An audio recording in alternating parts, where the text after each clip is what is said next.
Green Goose gets a handbrake. I'll take you in close and show you what's going on here. This egg-shaped handle is part of the handbrake lever, and then there's a release here.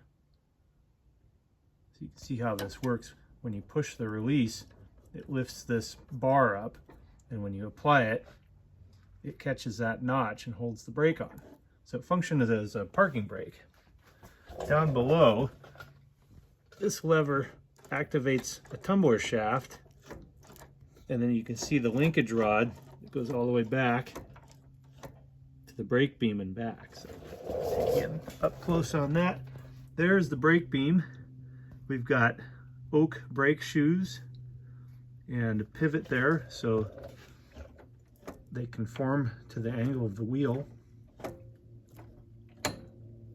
And then they hang from these hangers on pivots up on the frame. Pretty cool setup. It was modeled after steam locomotive design. Most steam locomotives have brakes down near the track, a little bit closer than what these are, but I wanted clearance in case this thing derails. I don't want to rip all my stuff off. On a steam locomotive, they would have generally used air brakes.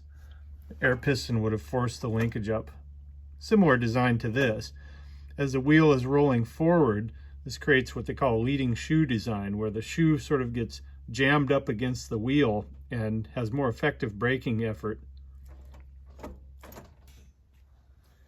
The reason I added this is it's a handy feature when you're parking on a grade for doing switching moves, or if you need to get off your train for a minute.